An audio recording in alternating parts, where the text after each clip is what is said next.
এই পর্নোগ্রাফির ব্যাপারটাই এমন যে আপনার কালকে যেটা দেখছেন আজকে সেটা তো ধরবে না। এটা একটা নেশার মতো ব্যাপার। মানে কালকে আপনি একটা সিগারেট খেয়ে হয়তো আজকে 2টা, তারপর 3টা, তারপর 10টা, তারপর 2 প্যাকেট, বুঝছেন না? মানে এটা বাড়তেই থাকবে উত্তর, এবং একসময় দেখবেন যে আপনার কিছুতেই কিছু হচ্ছে না। পর্নোগ্রাফির বাঁচার উপায় থাকবে, আবার ক্ষতিকর দিকটা থাকবে, হয়তো ওইভাবে ঠিক ভাগ করে বা আলাদা করে করি নাই।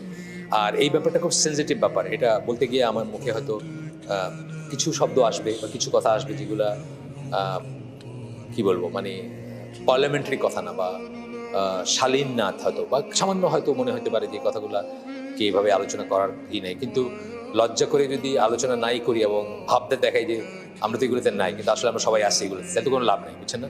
তো এই জন্য মানে কিছু কথা হয়তো বাধ্য হয়ে বলতে হবে বা বলবো। এটা আগেই বলে নিচ্ছি আমি যে হয়তো প্রথম কথা হচ্ছে যে আমি বলতে পারতাম যে পর্নোগ্রাফি দেখা থেকে বাঁচার উপায় হচ্ছে পর্নোগ্রাফি দেখবেন না, না দেখলে তো বেঁচে গেলেন, তাই না? কিন্তু এটা এত সিম্পল না আর কি। মানে সিম্পলি বলে দিতে পারবো দেখবেন না, দেখলে না দেখলে তো বেঁচে গেলেন, কিন্তু জিনিসটা তো সিম্পল না। পর্নোগ্রাফি হচ্ছে মানুষের বেসিক ইনস্টিংক্টকে আহ্বান করে। বেসিক ইনস্টিংক্ট মানে কি? সহজাত যেটা বলি, জন্মগতভাবে আল্লাহ কিছু জিনিস আমাদের ভিতর দিয়ে দিচ্ছেন যেটা আমাদের অ্যাট্রাকটিভ লাগবে, সেই জিনিসটাকে হিট করে বা সেই জিনিসটাকে আহ্বান করে, যে জন্য এর আহ্বানটা অলমোস্ট অপ্রতিরোধ্য, মানে প্রতিরোধ করা যায়। আমার 12 বছরের এখন 12 বছরের নাতি বলতেছে একদিন রাস্তায় যে অন্ধ ফকির ভিক্ষা করে না, বলছে এই ফকিরের টেস্ট হচ্ছে পাশে দিয়ে মহিলা গেলে তাকায় কিনা, তাহলে বোঝা যাবে সত্যিকার অন্ধ কিনা। কথা সত্যি না? পাশে দিয়ে সে ধরছে ঠিকই যে এইটা এমন একটা ইনস্টিংক্ট, রুটে তো এই ইনস্টিংক্টটাই, যে একটা মহিলা পাশ দিয়ে গেলে না চোখ তুলে দেখাটা খুব ডিফিকাল্ট একটা ব্যাপার। সুতরাং একটা ফকির সত্যিকার অন্ধ কিনা বোঝা যাবে যদি একজন মহিলা পাশ দিয়ে যায় সাজাগোজা, আর সে যদি না তাকায় তাহলে বোঝা যাবে এটাই। তা আমি বলতেছি যে এতই বেসিক এই ইনস্টিংক্টটা, মানে খাওয়ার চেয়েও বেসিক এই ইনস্টিংক্টটা, লিবিডো বা যৌনবোধ অথবা যৌন বাসনা, যাই বলি আমরা এটাকে, শুনতে যত খারাপই লাগুক, এগুলা প্রিটেন্ড করার কোনো উপায় নাই যে আমরা আমাদের এগুলো নাই বা আমরা এগুলো সম্বন্ধে জানি না বা এগুলোর সম্বন্ধে কথা বলি না। অথচ এই যৌনতাই হচ্ছে আল্লাহর সবচেয়ে বড় নিয়ামতের একটা।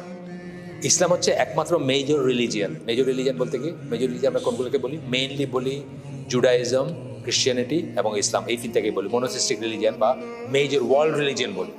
এইগুলোর পয়েন্ট অফ ভিউ থেকে কিন্তু এই অন্যরা এই মূর্তি পূজা করে যে মুশরিক টুশরিকগুলো হিদন বলে এদের, মানে এই দূর মার্কা বলে আর কি। হিদন কথাটা ইংলিশ কথা, আমার কথা না।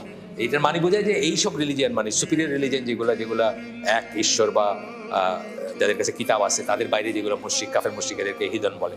তো ইসলাম হচ্ছে মেজর রিলিজিয়ানদের মধ্যে একমাত্র যারা যৌনতার যে ইনস্টিংক্ট, যে কামনা বাসনা ইচ্ছা অ্যাট্রাকশন, প্রবল অ্যাট্রাকশন, এটাকে স্বীকৃতি দেয় এবং এটাকে ভালো চোখে দেখে।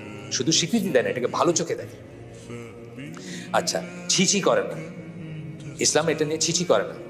আচ্ছা, বরং আল্লাহ বিশেষ নিয়ামত এবং নিদর্শন হিসাবে এটাকে বর্ণনা করে। আমি আপনাদেরকে একটা আয়াত পড়ে শোনাই, জাস্ট বাংলাটা শোনাচ্ছি, ছবি তুলে রাখছি আমি, যেহেতু আমার কাছে নাই, বাংলাটা সহজে বের করতে পারবো না। সূরা রুমের 21 নম্বর আয়াত, আল্লাহ বলতেছেন, তার নিদর্শনের মধ্যে একটা হলো এই যে তিনি তোমাদের জন্য তোমাদের মধ্য হতেই তোমাদের সঙ্গিনী সৃষ্টি করেছেন, যাতে তোমরা তার কাছে শান্তি লাভ করতে পারো। আল্লাহ কিন্তু বলেন না যাতে উনি সন্তান জন্ম দিয়ে থাকেন, তা বলেন শান্তি লাভ করতে পারো। তার মানে সঙ্গিনীর কাছে শান্তি লাভ করাটা আল্লাহর নিয়ামত, আল্লাহর দয়া, আল্লাহর অনুগ্রহ এবং একটা ভালো জিনিস। কোন সঙ্গিনী? যে বৈধ সঙ্গিনী আপনার। আর তিনি তোমাদের মধ্যে পারস্পরিক ভালোবাসা দয়া সৃষ্টি করেছেন। আপনি আপনার সঙ্গিনীকে ভালোবাসেন, মিনিং ইয়োর ওয়াইফ। সঙ্গিনী বলতে ইসলামে আর কোনো মিনিং নেই, মিনিং ইয়োর ওয়াইফ, স্পাউস, এবং দয়া সৃষ্টি করেছেন, আপনার ভিতরে দয়া দিয়ে দিচ্ছেন। আপনি চিনেন না, ওই ধরেন জকিগঞ্জ, আপনার বাড়ি এইদিকে মৌলভীবাজার, বিয়ে করছে, কোনোদিন দেখেন নাই, কোনো আত্মীয় না, কোনো পরিচয় নেই, তারপরে দেখবেন যে কত একটা মায়া হয় না? তার মৃত্যুর সাথে আপনি তার পাশে বসে আছেন, তার মাথায় পট্টি মারতেছেন, বুঝছেন না? কোথেকে আসে? এটা আল্লাহর নিয়ামত। এই পশ্চিমাদের মতো আমরা জানাশোনার মাধ্যমে ভাল লাগার বিশ্বাস করি। ওরা হলে জানাশোনার মাধ্যমে ভাল লাগা, বুঝছেন না? একসাথে খাইবা, একসাথে উঠবা, ডেটিং করবা, বাইরে যাইবা, তারপর ভাল লাগে, তা না। আমাদের ভাল লাগাটা আল্লাহ দিয়ে দেন, এটা বিয়ের মাধ্যমে আসে, বাইশের মাধ্যমে। যাই হোক, এটা এরপরে আল্লাহ বলছেন এর মাঝে অবশ্যই বহু নিদর্শন আছে সেই সম্প্রদায়ের জন্য যারা চিন্তা করে। এই আয়াত, এটা কোরআনের একটা স্টাইল বলা। এর বাদে যারা চিন্তাশীল তাদের জন্য অনেক নিদর্শন আছে। তাহলে এইভাবে আল্লাহ কোরআনে বলতেছেন যে এটা আল্লাহ একটা দয়া, একটা রহমত। কোনটা? যৌন বোধটা, আপনি যে অ্যাট্রাক্টেড ফিল করেন অপোজিট সেক্সের প্রতি, এটা আমাদের ভিতরে এইভাবে দিয়ে দিচ্ছেন আল্লাহ, এইভাবে আসে। এবং এটি যে প্রপারলি পরিচালিত হয়, এটা একটা নিয়ামত, এটা একটা ভালো জিনিস, এটা অত্যন্ত পছন্দনীয় জিনিস। আচ্ছা, রাসূল সাল্লাল্লাহু আলাইহি ওয়াসাল্লাম বলছেন কি, বৈধ যৌন সংসর্গকে সওয়াবের কাজ বলছেন। অবৈধ যদি গুনার হয় তাহলে বৈধটা সওয়াবের। আপনারা জানেন হাদিসটা, জানেন না? হাদিসটা জানেন? আচ্ছা, অথচ এই কাজটা অবৈধভাবে ঘটলে কঠিনতম শাস্তির ব্যবস্থা রয়েছে, কঠিনতম। মানে ইসলামে এই শাস্তিটা কি শাস্তি? এটা কিন্তু কোনো মাফ নাই, এটা শাসক চাইলেও মাফ করতে পারেন, আপনারা জানেন। ইসলামে ম্যারিড অ্যাডাল্টারি মানে অবৈধ একটা সম্পর্ক বিয়ের বাইরে যদি হয় তাহলে এটাতে কি হয়?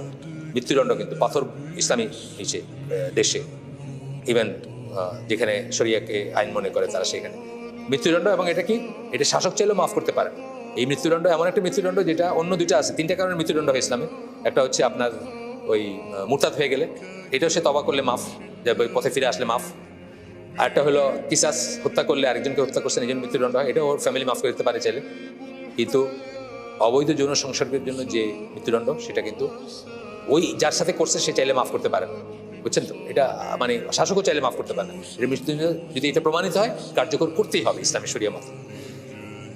যাই হোক, ম্যারিড অ্যাডাল্টারির কথা বলা হয়েছে যে এটা পশ্চিমা সাধারণ কলমিস্টরা পশ্চিমা দেশের লেখালেখিতে আসছে যে পর্নোগ্রাফি ইটসেলফ একটা অ্যাডাল্টারি বা ব্যভিচার। পর্নোগ্রাফি যদিও এটা ওই ব্যভিচার না, কিন্তু এটাও একটা ব্যভিচার। এটা আপনার বৈবাহিক সম্পর্কের বাইরে আপনি একটা কিছু ভাবলেন, দেখলেন, চিন্তা করলেন, বা মনে মনে আশা করলেন, অথবা মনে মনে কামনা করলেন, এটা। এই জন্য পশ্চিমা সেকুলাররা বলছে, পশ্চিমা পাদ্রীরা বলে নাই, সেকুলাররাই প্রশ্ন করছে আমার কাছে। আমি খুঁজলে হয়তো আর্টিকেলটা পাবো, কোনো একটা এই যে আমার কাছে ইন্ডিপেন্ডেন্টের আসে, ওইখানে বোধহয় এখানে প্রশ্ন করছে যে পর্নোগ্রাফি হচ্ছে আসলে, আপনি কি চেঞ্জ করবেন ব্যাটারি? পর্নোগ্রাফি হচ্ছে একটা অ্যাডাল্টারি বা একটা ব্যভিচার, এক ধরনের ব্যভিচার। ইসলামী পয়েন্ট অফ থেকে আমরা অন্তত বলবো যে মৃত্যুদণ্ডযোগ্য ব্যভিচার না হইলেও এটা চোখের জেনা, কানের জেনা, তাই তো? চোখের জিনা, কানের জিনা, এটা রাসূল সাল্লাল্লাহু আলাইহি ওয়াসাল্লামের হাদিসে আসছে। চোখেরও জিনা হয়, কানেরও জিনা হয়, এবং সেই সব জিনার থেকে কি করে আলটিমেটলি মানুষ রিয়েল জিনাতে যায়। আচ্ছা।